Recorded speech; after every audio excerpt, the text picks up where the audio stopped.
to KPsKINGDOM, cooking with KP, and today I'm going to show you how to make this amazing Spanakopita inspired crispy gnocchi. Really easy and inexpensive dish to do, and it's a lot of fun. Alright, let's get on with it. The first thing you're going to need is all of that stuff.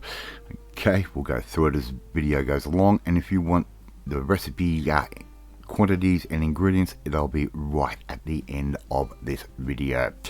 Alright, a little bit of olive oil into a pan. I've got that on a nice medium heat, and it's going to get that nice and warm. And a really nice easy cheats way for this dish, a 500 gram packet of gnocchi, right? Just the one you buy off the shelf in the supermarket. They are absolutely fine. Good thing is they're pretty much already cooked. We just need to get these nice and toasty.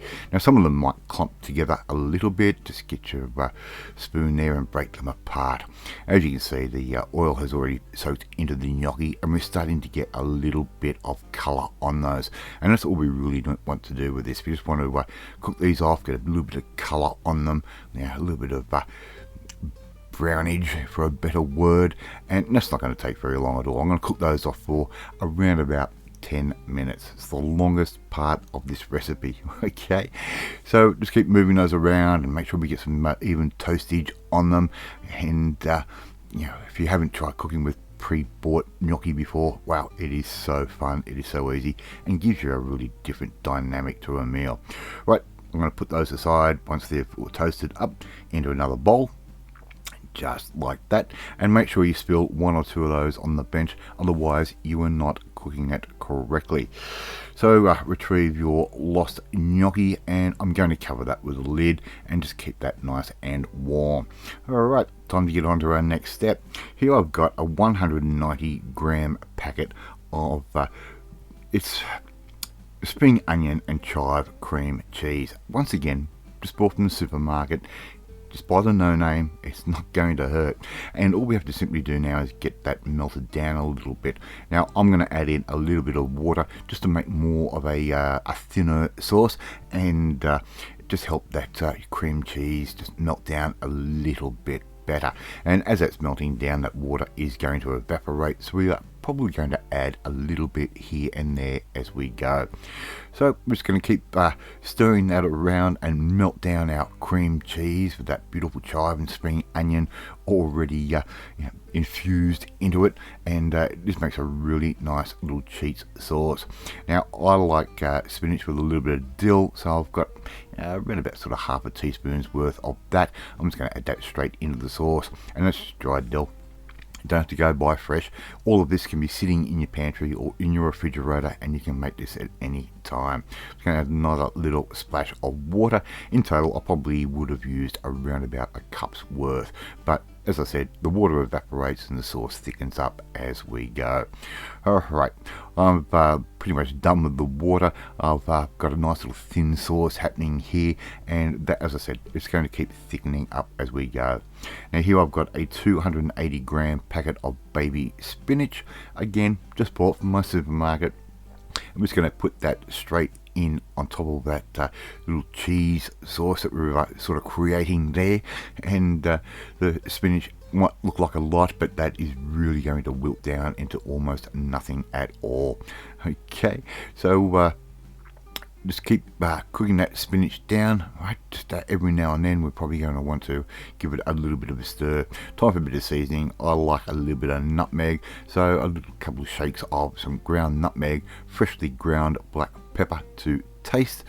Okay, and you might just want to also just give it just a little pinch of some salt. I'm using a bit of Maldon salt there. Okay, just a little pinch, just like that, and just be careful because that cream cheese is quite salty as it is, and we're going to add even more salt in as we go along. Alright, keep stirring that around and let that start wilting down. As you can see, that process has already sort of started, and if you like Spanakopita, you're going to absolutely love this dish. And if you haven't had Spanakopita before and you're afraid to, this is a good way to start out. Alright, our spinach has wilted down. I'm going to add in the rind of quarter of a lemon, right, a fresh lemon, and we're going to add in 150 grams worth of feta cheese. So that's where our extra little bit of salt comes in. So I'm just using some cubed feta, and a little bit later on I do have a tiny bit of leftover crumbled feta from another recipe, and I'll add that in as well. Alright, keep stirring that around. As you can see, that sauce has started to reduce somewhat. It's nowhere near as much liquid in the pan. We're going to put all of our gnocchi straight back in, and we're going to get that heat happening back in from that sauce into those little gnocchi. Okay, how good does this look?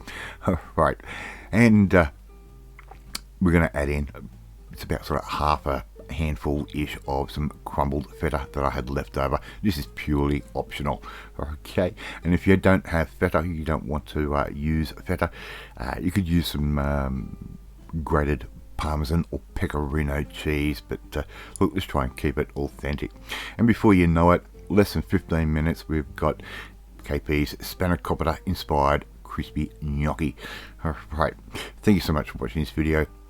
Really do appreciate it, and I'd love to see you try and make this recipe at home. Don't forget to hit that notifications bell. You'll be notified every time a new video goes up. Hit that like button, it gives me confidence, should make you feel warm and fuzzy too.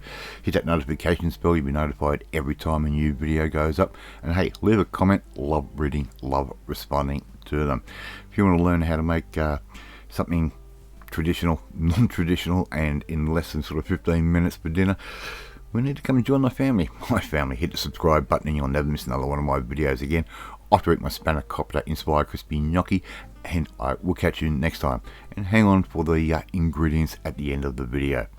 Thank you. Goodbye.